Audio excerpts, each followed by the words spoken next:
오늘 우리에게 주신 하나님의 말씀은 열왕기하 5장 1절에서 10절입니다. 받들어 봉독하겠습니다. 아람 왕의 군대 장관 나아만은 그의 주인 앞에서 크고 존귀한 자니 이는 여호와께서 전에 그에게 아람을 구원하게 하셨음이라. 그는 큰 용사이나 나병 환자더라. 전에 아람 사람이 떼를 지어 나가서 이스라엘 땅에서 어린 소녀 하나를 사로잡음에 그가 나아만의 아내에게 수종들더니 그의 여주인에게 이르되 우리 주인이 사마리아에 계신 선지자 앞에 계셨으면 좋겠나이다. 그가 그 나병을 고치리이다 하는지라. 나아만이 들어가서 그의 주인께 아뢰어 이르되 이스라엘 땅에서 온 소녀의 말이 이러이러하더이다 하니 아람 왕이 이르되 갈지어다. 이제 내가 이스라엘 왕에게 그를 보내리라 하더라. 나아만이 곧 떠날새 은 10달란트와 금 6,000개와 우복 10벌을 가지고 가서 이스라엘 왕에게 그 글을 전하니 일러스되 내가 내 신하 나아만을 당신에게 보내오니 이 글이 당신에게 이르거든 당신은 그의 나병을 고쳐주소서 하였더라. 이스라엘 왕이 그 글을 읽고 자기 옷을 찢으며 이르되 내가 사람을 죽이고 살리는 하나님이냐? 그가 어찌하여 사람을 내게로 보내 그의 나병을 고치라 하느냐? 너희는 깊이 생각하고 저 왕이 틈을 타서 나와 더불어 시비하려 함인 줄 알라 하니라. 하나님의 사람 엘리사가 이스라엘 왕이 자기의 옷을 찢었다 함을 듣고 왕에게 보내 이르되 왕이 어찌하여 옷을 찢었나이까? 그 사람을 내게로 오게 하소서. 그가 이스라엘 중에 선지자가 있는 줄을 알리이다 하니라. 나아만이 이에 말들과 병거들을 거느리고 이르러 엘리사의 집 문에 서니 엘리사가 사자를 그에게 보내 이르되 너는 가서 요단강에 몸을 7번 씻으라. 내 살이 회복되어 깨끗하리라 하는지라. 아멘. 우리가 얼마 전에 살펴보았던 요나서는 요나에 대한 하나님의 특별한 사랑을 우리에게 보여주고 있습니다. 하나님께서 한 사람을 얼마나 귀하게 여기시고 또 상대하여 변화시켜 가시는가를 이 요나서가 우리에게 보여주고 있는 것입니다. 분노에 가득 찬 요나를 하나님께서 기다려주시고 예를 들어 자세하게 설명하시고 은혜로 인도하시는 그 과정을 보면서 참으로 하나님께서 우리에게 아버지가 되신다는 사실을 우리는 확인할 수 있습니다. 그런데 이 요나서에는 또 한 가지 중요한 메시지가 담겨져 있습니다. 그것은 이방인에 대한 하나님의 사랑을 보여주는 것입니다. 유대인들은 율법주의에 입각하여 잘못된 선민의식을 가졌습니다. 그들은 자신들만이 하나님의 율법을 받았기 때문에 유대인이 모든 세상 민족 가운데 가장 뛰어나고 특별하며 또한 하나님의 사랑을 받는 유일한 민족이라는 생각을 가지고 있었습니다. 이러한 생각은 상대적으로 다른 민족을 멸시하고 천대하는 사상의 근거가 되었습니다. 그 결과 유대인들은 이방인들을 개와 돼지처럼 취급하고 또한 벌레처럼 여겨서 서로 상종하지 아니하는 그런 전통을 가지게 되었습니다. 때문에 유대인들에게 있어 이방인들이란 멸망받아 마땅한 사람들이며 또한 유대인들에게 약탈을 당해도 싸고 또 유대인의 노예가 되기 위하여 세상에 태어난 존재라는 잘못된 주장들까지 나오게 되었습니다. 그런데 우리가 읽는 이 요나서가 하나님께서 이제 요나에게 말씀하시는 형식을 통하지만 그런 형식을 취하지만 사실은 유대인들에게 하시는 하나님의 음성이 담겨져 있다는 것입니다. 하나님께서는 요나에게 말씀하시면서 이렇게 말씀하십니다. 요나서 4장 10절에서 11절입니다. 여호와께서 이르시되 내가 수고도 아니하였고 재배도 아니하였고 하룻밤에 났다가 하룻밤에 말라버린 이 박넝쿨을 아꼈거든. 하물며 이 큰 성읍 니느웨는 좌우를 분별하지 못하는 자가 12만여 명이요 가축도 많이 있나니 내가 어찌 아끼지 아니하겠느냐 하시니라. 한마디로 이방인의 목숨도 하나님 앞에 귀하다는 것입니다. 심지어 사람의 목숨뿐 아니라 짐승의 목숨까지도 하나님께서 그것을 창조하셨기 때문에 매우 아끼고 귀하게 여기신다는 것을 오늘 요나를 향한 하나님의 대답을 통하여 유대인들에게 그리고 우리에게 말해주고 있는 것입니다. 때문에 유대주의 혹은 유대인만 하나님의 은총을 받은 민족이라는 그런 사상은 바로 이러한 성경의 내용을 통해 배척되지 않을 수 없는 것입니다. 그래서 하나님께서 이방인을 향하여도 지극한 관심과 또한 그런 사랑의 마음을 가지고 있다는 사실을 사실 우리는 이 구약 성경을 통하여도 여러 군데서 확인할 수 있습니다. 오늘 우리가 대하는 본문도 이방인의 구원에 대한 구약 성경의 어떤 메시지입니다. 본문에 나오는 나아만 장군은 아람이라는 나라의 군대 장군입니다. 그러면서 또한 그가 매우 존귀한 자라, 그러니까 왕 다음에 2인자가 되어지는 그런 사람이라고 성경에 소개되어져 있습니다. 아람은 당시의 군사적 강국이었기 때문에 이스라엘조차도 겁을 먹고 침략의 두려움을 느끼는 그런 대상이었습니다. 그런데 이 큰 나라의 강한 나라의 제2인자였던 나아만이 그만 옛날 말로는 문둥병이죠. 그리고 또 이제 오늘 본문에는 나병이라고 되어져 있고 또 현대의 어떤 그 명명으로는 이제 한센병이라고 불려지는 병이 있습니다. 이게 아주 무서운 병인데요.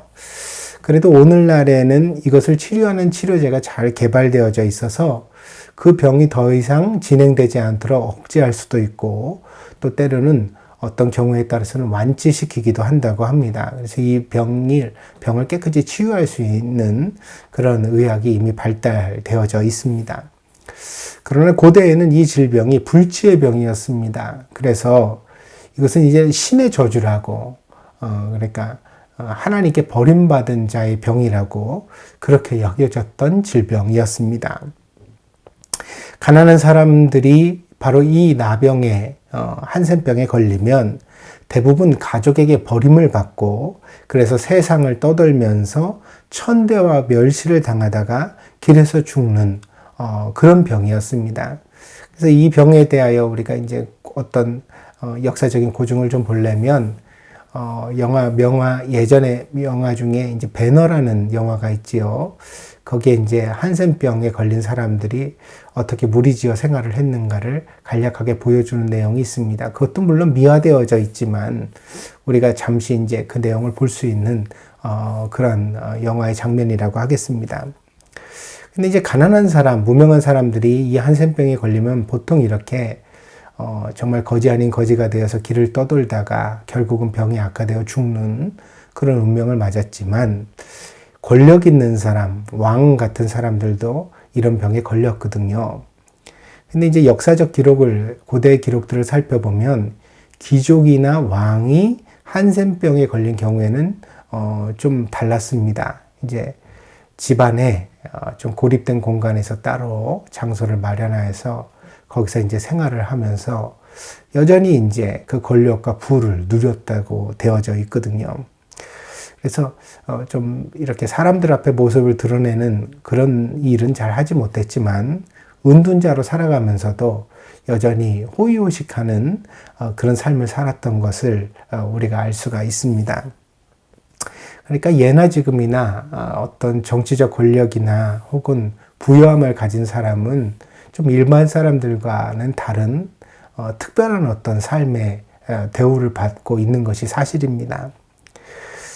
나아만 장군도 그랬습니다. 이 나아만 장군도 문둥병자이지만 여전히 한 나라의 큰 권력자였기 때문에 온갖 사치와 권력과 부를 누리고 그렇게 살아가고 있었지요. 하지만 그가 한센병자인 것은 분명하니까 결코 행복하기가 힘들었겠지요. 그러다가 한 계집종의 어떤 이야기를 통하여 큰 전환기를 맞게 되어집니다. 이 나아만 장군의 부인에게 한 여자 노예가 있었는데 어린아이 계집종이라고 표현된 거 보니까 아주 어린 여자 노예였던 것 같습니다. 근데 이 아이가 일을 하다가 말하기를 자기 모국에 사마리아라는 곳에 이제 엘리사라는 선지자가 있는데 이 선지자는 신령하고 하나님의 능력이 많아서 나병도 고칠 수 있다. 이렇게 이제 말을 하게 된 것이지요. 그러니까 사실 이런 어떤 어린아이는 자기 민족, 자기 고국에 대한 무한한 긍지와 어떤 자랑을 하고 싶은 마음이 있었겠지요. 그래서 이제 어떤 그 자랑하고 싶은 마음으로 떠들었던 이야기인데 이 이야기가 굉장히 어떤 나만 장군에게는 큰 희망이 되었던 것 같습니다.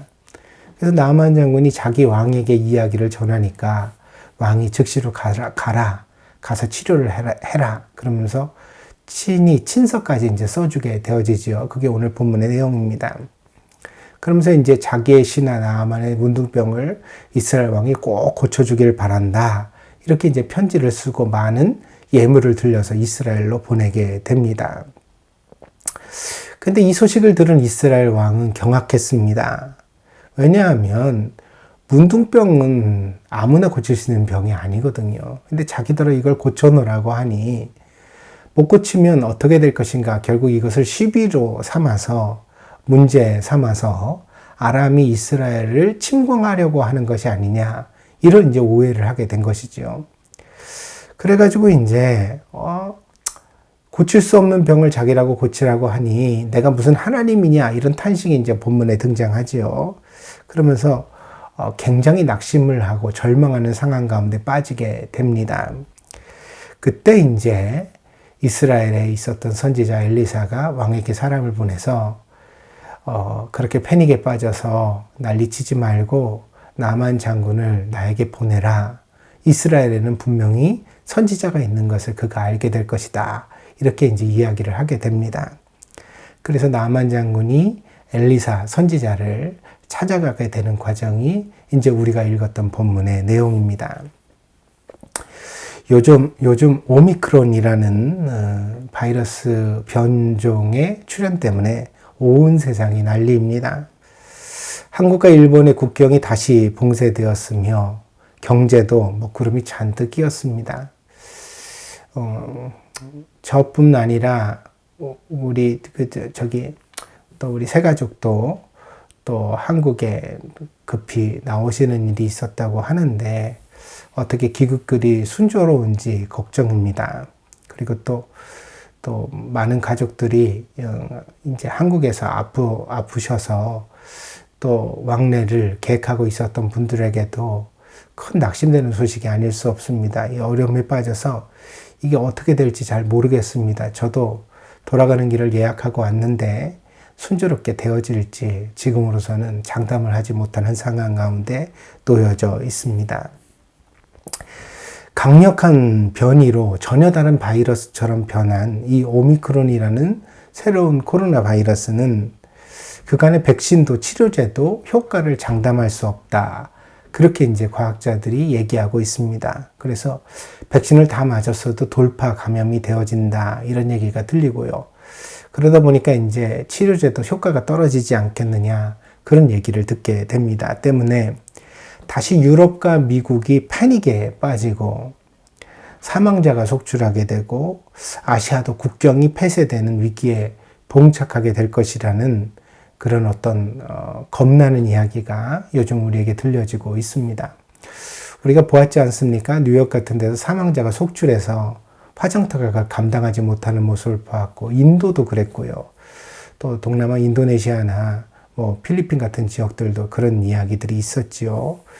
그러다 보니까 이제 유럽도 또한 그러했고요. 그러니까 이런 일이 다시 반복되는 것 아닌가. 많은 사람들이 굉장히 두려움을 가지고서 이 바이러스의 출현을 주목하고 있습니다. 그런데 신락 같은 희망의 소식도 우리에게 들려집니다. 오미크론이 감염 능력은 훨씬 더 크지만 치명적이지만 않다면, 치명률이 조금 떨어진다면 오히려 코로나 바이러스의 위험성을 단번에 크게 떨어뜨려주는 계절성 독감? 이렇게 이야기를 하는데 그런 계절성 독감 수준의 어떤 이 코로나 바이러스를 그런 계절성 독감 수준으로 떨어뜨려주는 그러한 어떤 역할을 하게 될지도 모른다는 주장이 나온 것입니다. 그래서 이 오미크론 바이러스의 출현이 오히려 인류에게 크리스마스 선물이 될 수 있다는 그런 소식까지 들려집니다. 그런 주장까지 들려집니다. 정말 그렇게 되면 좋겠습니다. 그렇습니다. 정확한 것은 면밀히 과학적으로 살펴봐야 알 수 있습니다. 대략 이것을 확인하는데 2주 정도의 시간이 걸린다고 합니다. 그래서 이미 오미크론 바이러스가 발견된 이후 미국을 중심으로 해서 이것에 대한 확인이 들어갔고요. 그래서 이미 일주일 정도가 지나지 않았습니까? 앞으로 한 적어도 일주일 혹은 열흘 안에 이 오미크론이 과연 우리에게 얼마나 위험성을 가진 바이러스인가에 대한 과학적 보고가 나오게 될 것이라고 기대하고 있습니다. 하지만 분명한 사실은 이것은 예상된 위험이라는 것입니다. 이 코로나 바이러스가 처음 등장할 때부터요, 이 코로나 바이러스를 우리가 잘 대처하기가 힘든 것이 계속해서 변이를 일으키기 때문이다라는 사실을 우리가 알고 있었습니다. 그래서 알파, 베타, 감마, 델타 뭐 이렇게 계속 변이가 나간 거지요. 그래서 오미크론이라는 것도 이 히라버의 알파벳에 있는 어떤 문자입니다. 그래서 대략 숫자적으로 한 열 몇 번째 뭐 이렇게 되는 것 같습니다. 그러니까 이렇게 많은 변이를 이미 우리가 겪어온 것이죠. 그 중에서 이 변이가 굉장히 전염성이 강하기 때문에 우리가 다시 주목하고 있는 것 뿐입니다. 그래서 이번에는 조금 발전이 있었습니다. 왜냐하면 지난번에 우리가 크게 당했던 변이가 델타종인데, 이 델타는 발견된 이후에도 막 유럽에 전부 다 퍼질 때까지 잘 몰랐거든요. 그러다가 이제 델타가 있다, 이것을 이제 알게 된 것이죠. 그래서 영국을 중심으로 해서 처음 이제 대량으로 우리가 알게 되어졌고, 그 이후에 아주 사망자가 많이 생겨나는 그런 과정을 겪었습니다. 근데 이번에 오미크론은요, 이 남아프리카 쪽에서 발생되어진 것 같은데, 그것이 이제 어느 한 나라의 아주 주종으로서 다 퍼지기도 전에 이미 우리가 이것을 빨리 알아차렸거든요. 그래서 이렇게 조사까지 들어가게 된 것입니다. 그래서 조금 이제 우리의 대처 방식이 조금 더 발전했다. 그 발전했을 뿐더러 빨리 이걸 이제 조사를 하고 있고 대처를 하고 있으니까 어떤 면으로든지 세계가 힘을 합쳐서 이 바이러스를 꼭 급히 극복할 수 있다고 생각합니다. 때문에 오미크론 바이러스가 크리스마스 선물이든 혹은 아니든지 간에 분명한 사실은 우리가 함께 힘을 합하여 이것을 극복할 수 있다는 것입니다. 그러니까 이것이 우리에게 더 이상 어떤 큰 어떤 절망을 주기는 쉽지 않을 것이다. 우리가 이미 잘 대처할 수 있는 여러 가지 방역의 방식들을 가지고 있다는 사실을 우리가 알아야 되겠습니다. 그래서 물론 일본의 국경이 닫힌 것이 불편하고 또 걱정스럽기도 하지만, 그러나 다행이기도 합니다. 이렇게 급히 대처하기 때문에 우리가 이것을 잘 막을 수 있다는 그런 가능성이 더 커지는 것이기도 하거든요.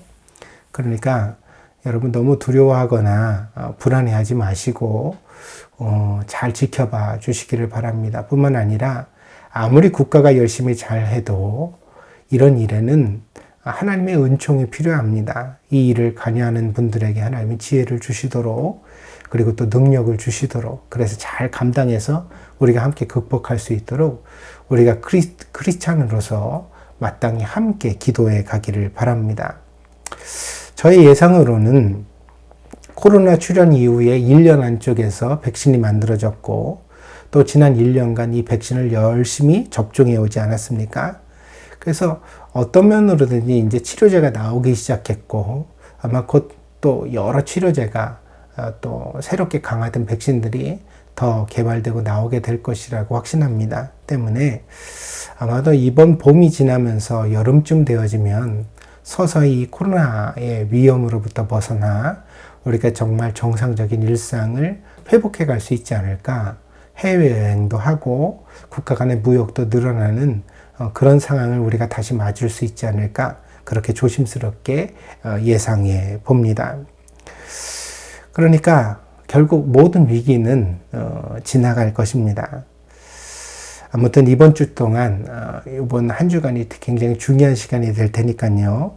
이 오미크론이 제발 전화위복의 어떤 계기가 될 수 있도록 크리스마스 선물까지는 아니더라도 적어도 그만큼 이제 우리에게 좋은 소식으로 다가올 수 있도록 우리 성도들이 함께 기도해 주시기를 당부를 드립니다. 오늘 이 이야기를 전하면서 한 가지 재미난 그런 에피소드 한 가지가 더 떠오릅니다. 우리나라의 대표적인 사회적 기업으로 유한양행이라는 회사가 있습니다. 이게 이제 제약회사지요. 창업자이신 유일한 박사는 참 유명한 분인데, 크리스찬이자 독립운동가였고, 또 학교를 세워서 아이들을 가르치는데 굉장히 헌신한 교육가이며, 또 기업을 선하고 좋은 기업을 하셨던, 그래서 정말 그 회사에 근무하는 직원들을 가족으로 여기고 또 회사의 주인으로 삼으셨던 그런 기업가로 우리가 알고 있습니다. 창업자이면서도 그 회사를 자기 자녀에게 물려주지 않고 오히려 사회적 환원을 택한 것으로도 이 유일한 박사는 유명하고 또 유한양행도 유명한 회사입니다. 하지만 한 가지를 보면 10가지를 알 수 있다고, 이런 분이니까 어찌 미담이 이 한 가지 뿐이겠습니까? 여러 가지 미담이 그 뒤에 숨어 있습니다. 이 유한양행의 에피소드 중에 이런 이야기가 있습니다. 본래 유일한 박사는요, 1920년대 그 초반에, 그러니까 미국에서 대학을 졸업하고 먼저 사업을 시작했었다고 합니다. 근데 그 사업 내용이 참 재밌습니다. 이 한국에 와서 제약업을 하신 분이니까 미국에서도 어떤 약을 만들지 않았겠나 이렇게 생각해 볼 수 있는데, 그게 아니라 숙주나물 사업을 하셨답니다. 미국에서요. 좀 뜬금없죠. 이분이요, 생각하기를, 야, 미국 사람들 육식 많이 하는데 그 야채가 필요하지 않나. 숙주나물은 이제 어떤 육류하고도 잘 어울리는 나물이니까 이걸 갖다 대량으로 재배해가지고 이제 공급을 하면 굉장히 좀 좋은 사업이 될 수 있겠다 그래가지고요. 숙주나물을 이렇게 공장 단위로 이렇게 재배를 해가지고 그 음식 재료로 납품하는 그런 회사를 차렸다고 합니다. 그런데 이제 이 사업이 잘 되기를 기대를 했는데 잘 안 됐답니다. 왜냐하면 미국 사람이 숙주나물이라는 걸 알겠습니까? 그러니까 인식도 별로 없고, 그리고 별로 이제 잘 찾지도 않고, 그렇게 되니까 이 보급하는데 굉장히 어려움을 겪게 되었던 것이지요.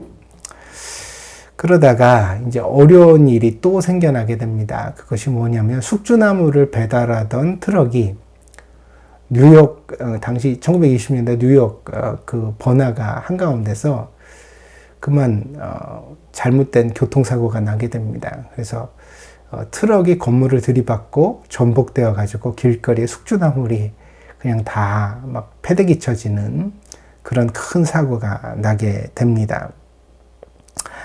그러니까 이제 이 숙주나물이 막 길거리에 굴러가지고요, 아침에 출근길에 길이 엉망이 되었고, 그래가지고 교통이 다 마비되는 큰 사고가 났습니다. 그래가지고 라디오 방송에도 이 사고 소식이 나오고, 신문도 이 사고 이야기를 이제 기사로 내보내게 되었다고 합니다.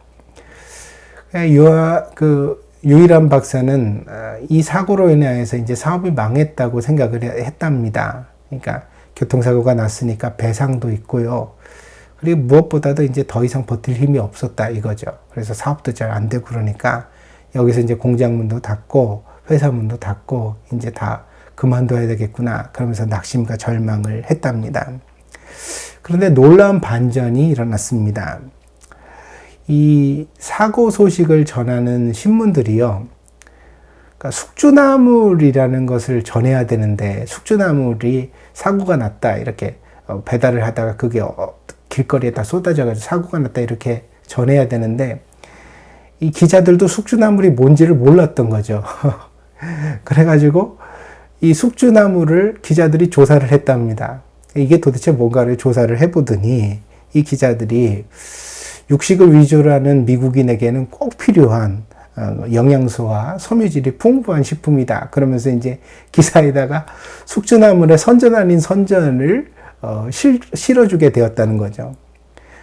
뉴욕 한복판에서 일어났던 이 사고로 인해서 오히려 숙주나물이 굉장히 미국인에게 알려지게 되어졌고 많은 사람들이 찾는 식재료가 되었답니다. 그래서 이때부터 1920년대 초반인데 이때부터 사업이 오히려 번창하게 되어서 유일한 박사가 미국에서 큰 돈을 벌게 되었고 이제 그 돈을 정리하여서 1926년에 한국에 들어와서 유한양행을 창업하게 되었다는 겁니다. 그래서 가난하고 병든 그 사람들이 많은 동족을 위하여서 그렇게 유일한 박사가 세우게 되었던 회사가 바로 유한양행이었다. 그래서 유한양행의 밑거름은 숙주나물이었다. 이런 에피소드가 전해집니다. 오늘의 본문 이야기도 마찬가지라고 생각합니다. 나아만이 이스라엘을 찾아왔을 때 자기 문둥병을 고쳐달라고 청했을 때 이스라엘 왕은 이 일을 죽을 일이라고 보았거든요. 아람 군대가 우리나라를 침공하려고 한다.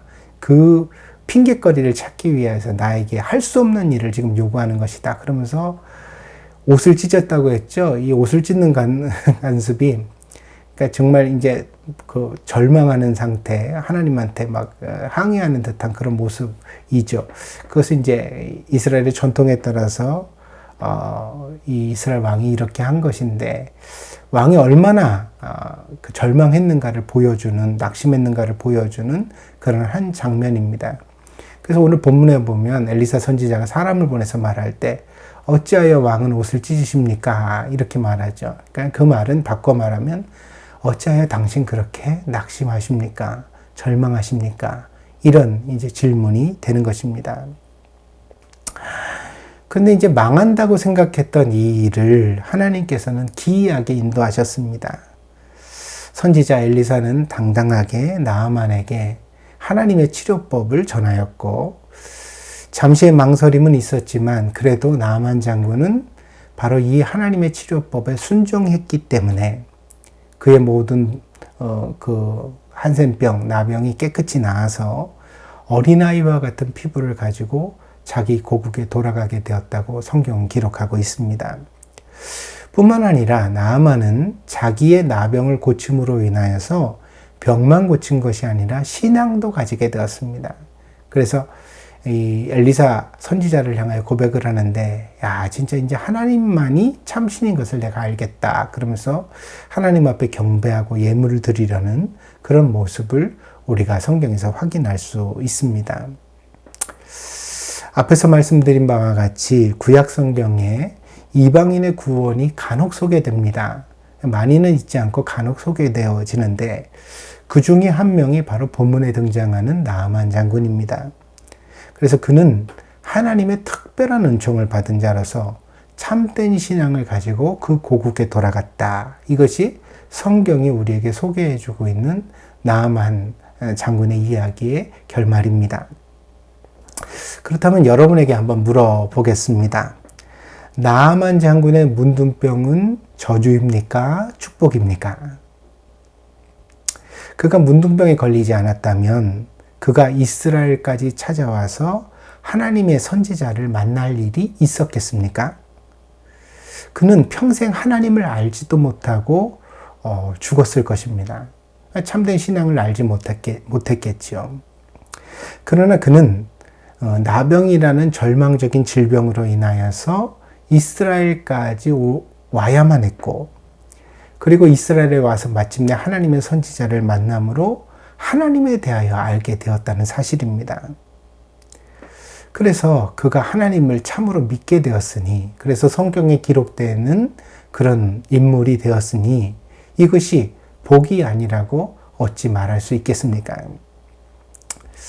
유일한 박사가 미국에서 사업을 할 때 우리가 우스운 숙주나물 사업을 할 때 그 숙주나물 배달 트럭이 뉴욕 한복판에서 사고를 일으켜 전복되는 이 일이 생겼을 때 이것이 복입니까? 저주입니까?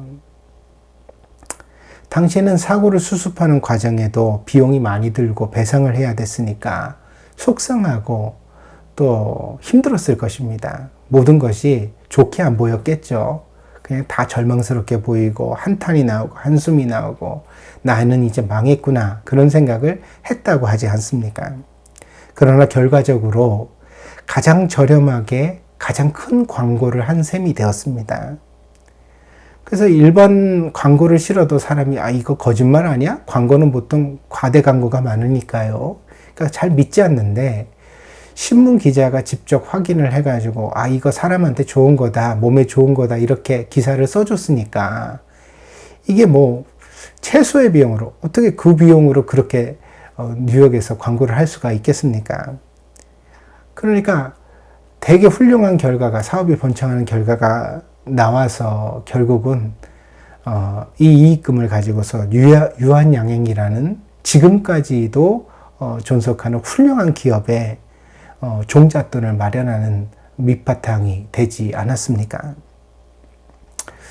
오늘 제가 말씀을 드리려는 것은 우리의 인생도 이와 같다는 것입니다. 신앙은 하나님을 신뢰하고 믿는 것인데 우리가 보기에 좋은 것만 그렇게 해서는 곤란하다는 것입니다.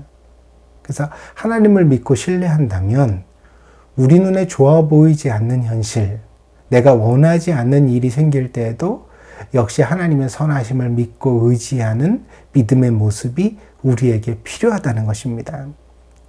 신앙은 내 판단을 잠시 내려놓고 하나님의 판단을 믿어드리는 것입니다. 그런 점에서 우리는 전화위복이라는 말, 그러니까 화가 변하여 복이 되고 슬픔이 변하여 기쁨이 된다는 성경의 말씀을 항상 마음의 중심에 명심해야 되겠습니다. 당장 나쁘게 보인다고 아무것도 해보기 전에 실망과 낙심부터 하는 사람은 결코 하나님의 축복을 받기에 합당한 사람이라 할 수 없습니다. 우리는 내 판단에 나쁘게 보이는 상황 속에서도 여전히 하나님의 선하심을 믿고 기도해야 하고 먼저 감사할 수 있어야 하고 또 하나님의 선하심을 믿기 때문에 나를 지혜롭게 대처하게 해달라고 이 모든 상황에 하나님의 뜻대로 잘 순종하고 쫓아갈 수 있게 해달라고 그렇게 하나님의 인도하심을 구하는 신앙인이 되어야 한다는 것입니다. 이런 모습이 진짜 신앙이라고 할 수 있겠습니다. 저는 요즘 아침마다 시편을 암송하고 있습니다. 아니 아침뿐 아니라 밤낮으로 시간이 날 때마다 혼자 시편을 조용히 읊조려 암송하며 지내고 있습니다. 제가 이렇게 시편을 암송하는 이유는 상황이 아니라 하나님을 보게 해달라고, 세상의 뉴스가 아니라 하나님의 음성을 듣게 해달라고 그렇게 간절하게 기도하는 마음이 있기 때문입니다. 그래서 여러분 요즘 늘 그렇게 시편을 읊조리면서 다닙니다. 여호와는 나의 목자시니 내가 부족함이 없으리로다.